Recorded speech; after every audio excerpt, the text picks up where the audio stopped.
Sing to the Lord a new song, for God has done marvelous things. Today we celebrate a new song, a song of love sung in the hearts of new parents everywhere, as cheesy and as wonderful as that sounds.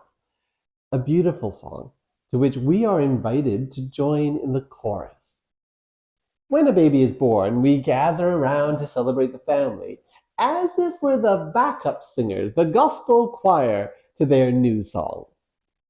Being a backup singer might sound like playing second fiddle, but anyone who's a musician knows that your role is just as important.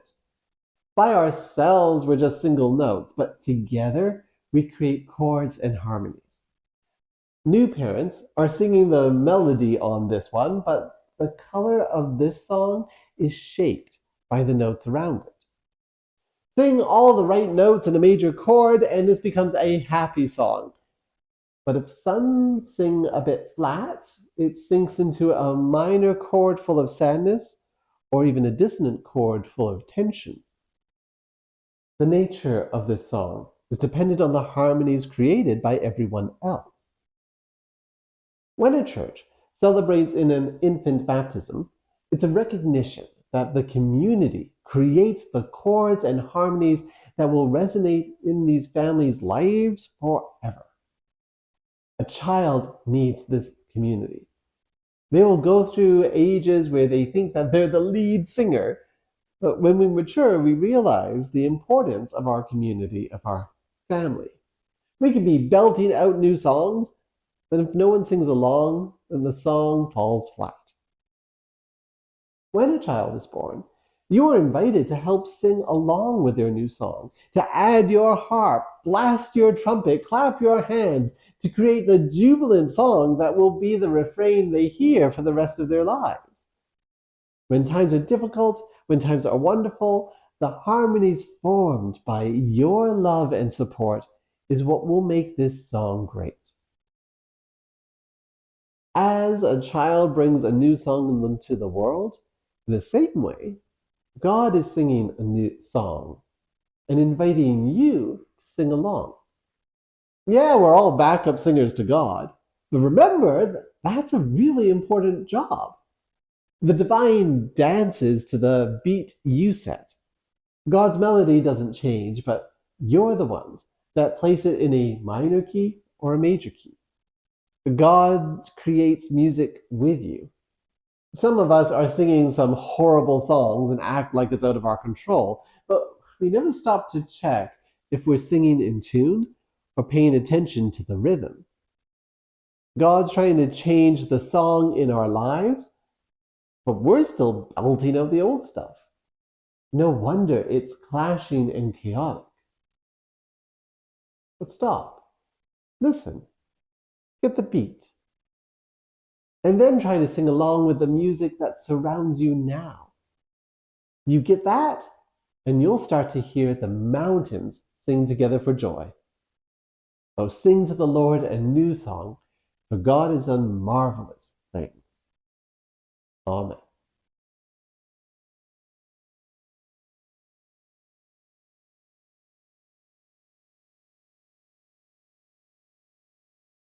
Love is patient, love is kind. Such a beautiful passage about love seems perfect for a wedding.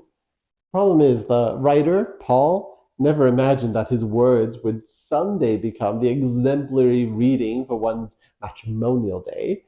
He wasn't writing to couples in love at all. In fact, quite the opposite.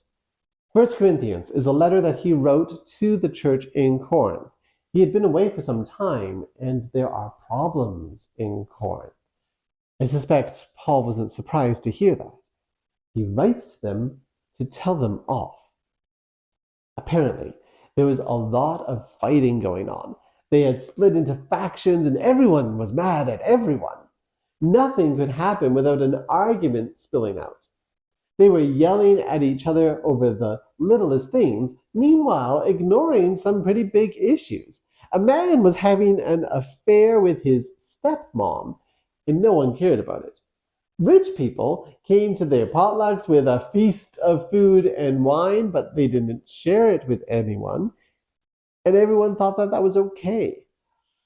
They were boasting about who was the most humble. They were showing off their spirituality, being rude and inconsiderate. But if you ask them, I'm sure they would say, of course, we're a friendly church. We love everyone. No, Paul says, this is not love.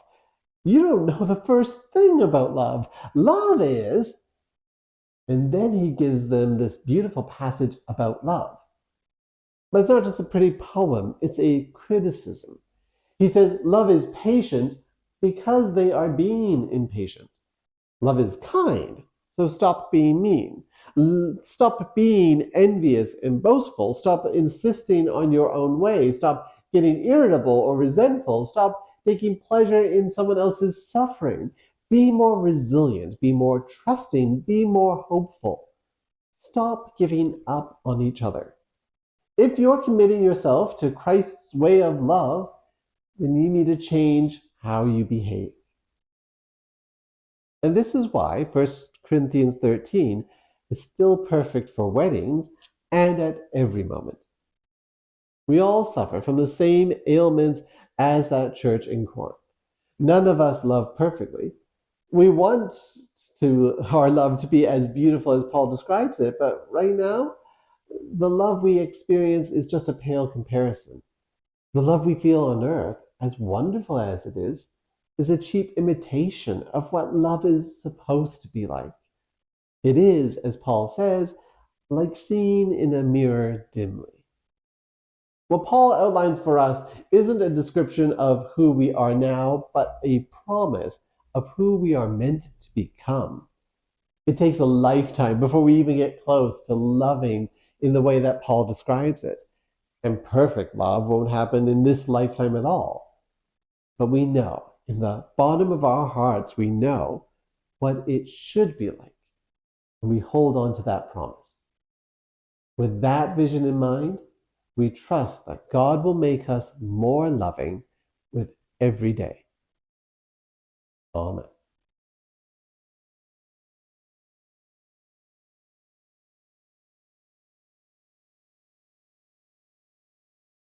Ecclesiastes is a book of wisdom literature. It is philosophy, like Plato or the Stoics, and it's filled with just as much insight.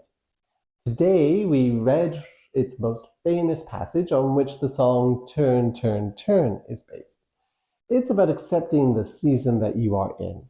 You accept the season, be it a season of war or peace, because, according to the writers, everything is vanity and nothing really matters.